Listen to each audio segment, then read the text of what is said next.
Good morning, everybody. Toast to you and all you do. I hope you're having a fantastic morning today. I just wanted to make a brief video. Oh, I just got like a hot flash. Anyways, it was raining and now it's not and the sun has come out.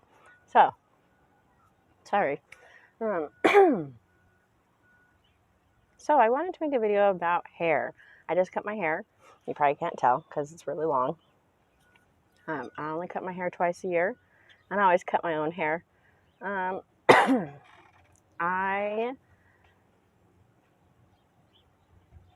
So we'll start with why I only cut my own hair. Every time I go to the salon, they want to style my hair some way or this way or that way. So if I go somewhere nice where you pay people a lot of money to cut your hair, they want to layer and fray and cut and zag, and because I got a lot of hair and it's curly. Not now because it's really long, but and they always have like these grand ideas. So they always do something I don't want, and I always end up crying, and it's miserable.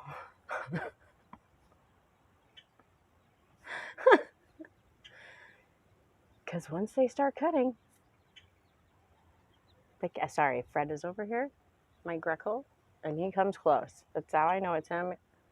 And he just walked right over to the driveway, came right into the grass. If I move the camera, I'll break something or turn it off. Otherwise, I will show you. Maybe you'll catch a glimpse if he comes like over here. Anyways, oh my goodness. So, I have just had really bad experience with getting my hair cut. So then for a while, I had a family friend cut my hair, and he did a really great job. Always did a really good job. And then, through life, no longer a family friend. And so I tried to go back to like great clips and say whatever, because like I said, if I go somewhere where the people are fancy hairstylists, they wanted whatever. So I got a couple haircuts there. It just doesn't feel right. When somebody else cuts my hair, it doesn't feel right.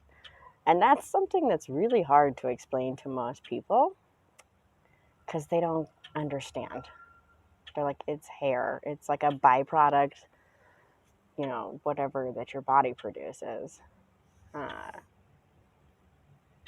But it's not. So here's why. You carry a lot of energy in your hair. And the energy that you carry in your hair is like wisdom. It's like you could take a strand of hair and you put it under a microscope. Like if you've ever applied for a job at like a casino, they do this. They do a hair follicle test where they test to see what you have done with your hair. Like what kind of drugs you've done. But you can do this with what you've eaten, the dirt that you live in, the environment that you live in. Your hair can tell you a lot about all of those things because it retains pieces of that information.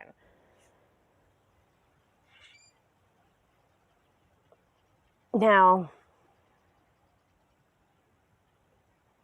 I'm not saying that by cutting your hair, you're removing this information.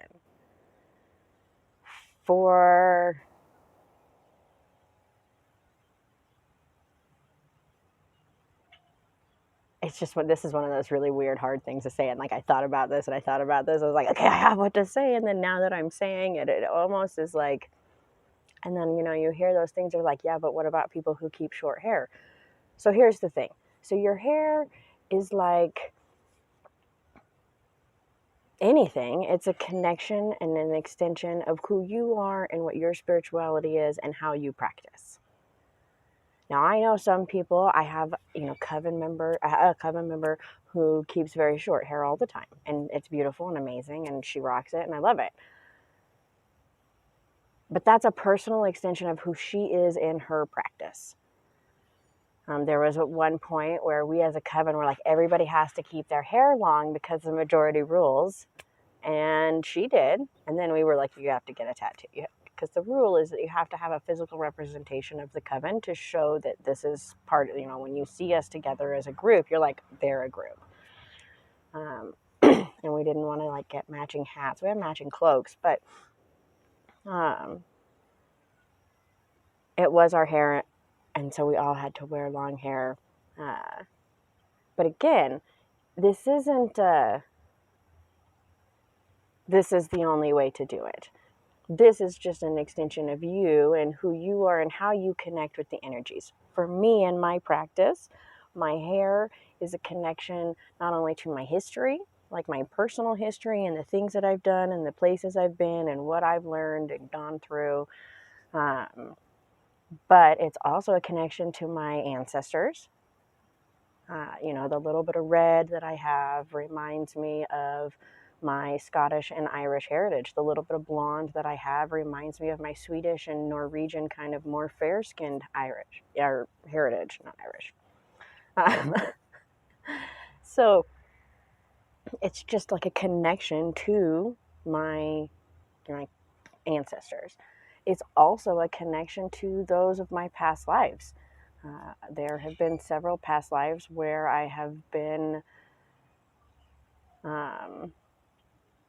again, this is one of those conversations that when you have it with your coven members or your close magical people, you don't feel like a crazy person. But as I say these words to you people, or whoever's watching this video, like, oh, you're always going to get that. Like, oh, okay, whatever. Naysayers aside, whatever. In a past life as a Native American, hair is very, very important. In a past life as a slave, my hair was very important, because it was a representation, again, of my culture and who I came from. So I guess that's kind of, again, that same repeating fact.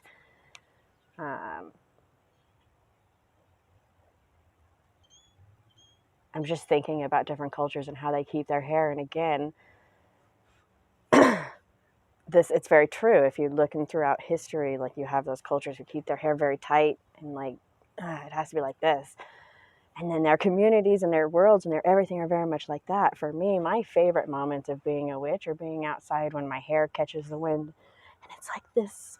And my hair is like this and it's just blowing. There's a picture of me standing outside a gas station, very much like that. My hair is like this just because of the way the wind was coming with the cars. I love driving with the window down and my hair like this out the window. It's been one of the best ways to bond with the element of air, which was hard to bond with at first. But through my hair, it helps me. For me, it's like an extension cord, like a plug-in. Let me tap into air and my hair flows like this. Let me tap into water and get my hair wet. I'm doing the Wim Hof cold shower challenge. And it's just the last 2 minutes of your shower. Okay, I'm not taking cold showers. I'm not there yet. But I don't even know if I'll ever get there. It made me cold just thinking about it. But so I get my hair wet, and it is a connection with water. I try not to get my hair muddy or set it on fire, so I guess it's not a way to connect with those. Sorry. Just thinking about putting mud in my hair, and I was really grossed out. We've been cleaning this farmhouse. It's got like horse manure and mud everywhere. I've been painting. I don't know if there's paint in my hair. I don't know if you can see it. But anyways, so your hair is like that extension. Now, some people connect in a different way, and some people don't want to have long hair to make that extension. Even with short, tiny little hair, even with a like little buzz cut. Look at the sun is shining on my head, and my head is warming. And I just have to say, I love being a witch in those moments. Yes, I connect with fire when my head warms from the sun. When and it's warming my whole body right now. It's amazing. Anyways, it's going to move over more into the sun, but I was like, then the camera will see me even less. Anyways, so the hair is not only like that extension with the elements, that extension with the energy around me, a connection to my ancestors and my past and all of those kind of things, and it just retains that energy. And so I keep it long so that I can pet it, be with that energy. Not even gonna lie, that is total truth right there. And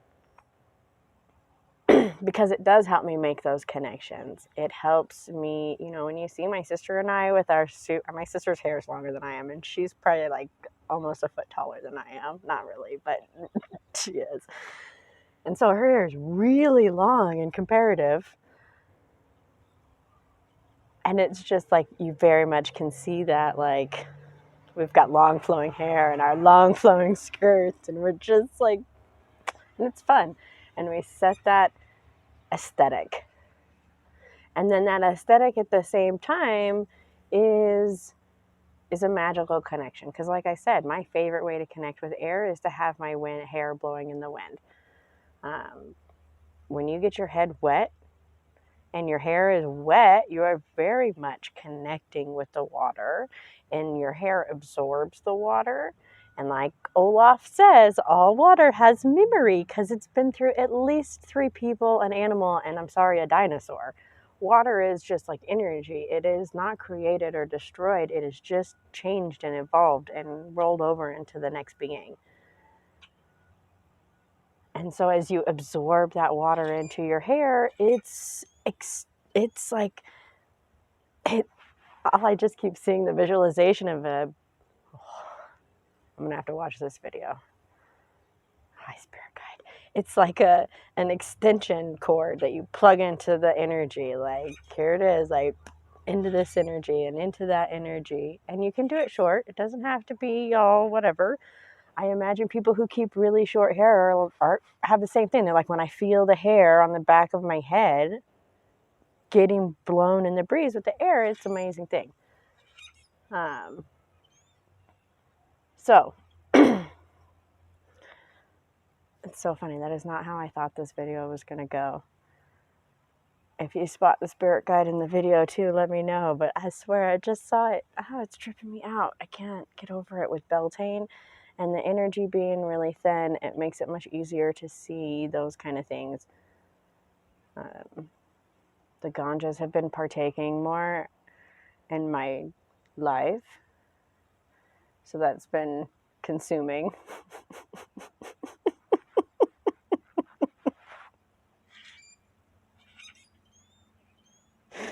And yeah. The fairies have been really helpful lately, though, because we're fixing up this property. I'm going to try to, next week, I'm going to get over there and make a video of like the finished inside. And we started the cleanup outside, so it's looking much better. It's getting there. It's going to be so much better very soon. So, anyways, back to the hair thing.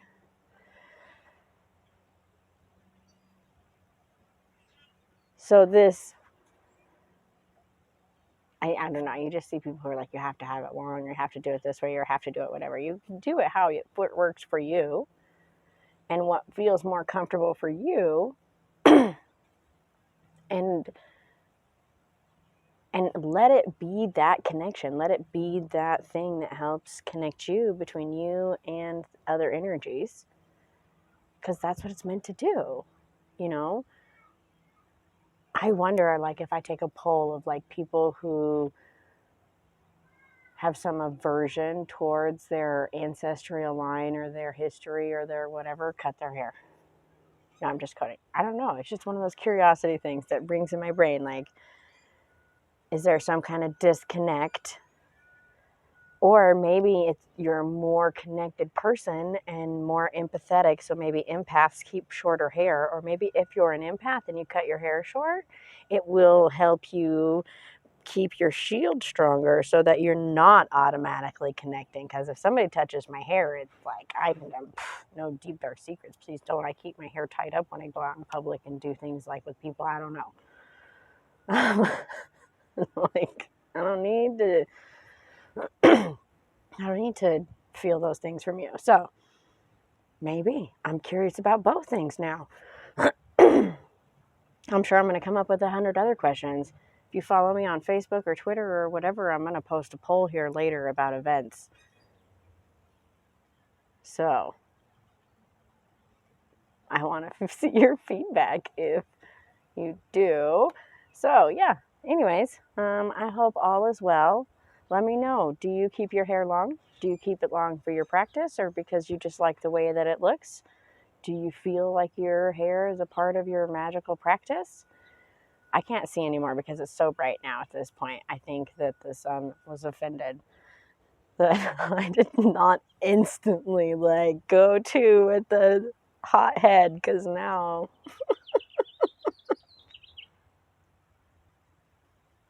I had a very magical morning with my hair. I got rained on. It was a little breezy for a second, but not really. And then now I'm getting the sun on me. Should do a little gardening, get some mud in my hair. Oh, I don't have shoes on. Okay, I'll take my socks off and we'll go. Before, just as the last minute, hold on. Wait, I'll pause this. Okay, come with me. Let's go see if I have some columbines blooming. Dun dun. It, like I said, it hailed. But what's funny is that it made the strawberries really, really happy. They're all standing up really straight. All the flowers, kind of sad, but that's okay. They'll come back. Oh, it's getting very close. Oh my goodness, very soon I will have some columbine and my lilac is coming back in. Look at how beautiful that, I don't know if you can see it because I can't see what the camera can see, but look at how pretty that columbine bush is coming in. These ones are coming in. Oh, look, look at some purple columbines. Look at, can you see that? I hope you can see that. Oh, they got hailed on bad. It's all right though. They'll come back. That's a weed. Look at this one's gonna have so many. I think it's yellow. How exciting. And it looks like the irises are about to flower. And my lilac bushes just thrived in this rain. The little bit of rain that we got. Oh my God, look at my asparagus. Can you see this? Look at my asparagus. Oh my God. There's another one over there. I have to pick them. Oh, there's a little baby one. Oh my God, that's so exciting. Oh, I'm going to have to come over here and do some weeding. Now I am going to have to get ready. Look at, I'm getting dew in my hair. I don't think it's dew. Rain, because it's rain, not dew. Anyways, that's really exciting. I can see my forget-me-nots popping up back there. It's that time. All right. So I hope everybody has a fantastically blessed day. Let me know. Like I said, how do you keep your hair? And do you keep it that way? Oh my God, there's so many rocks. Oh, it's rocky. Eventually it'll just be all mint. You'll just walk on a rocky bed of mint. Oh my God, because the mint is taking over. Anyways, all right, I hope everybody has a great day, and I will talk to you all again very soon. Many blessings.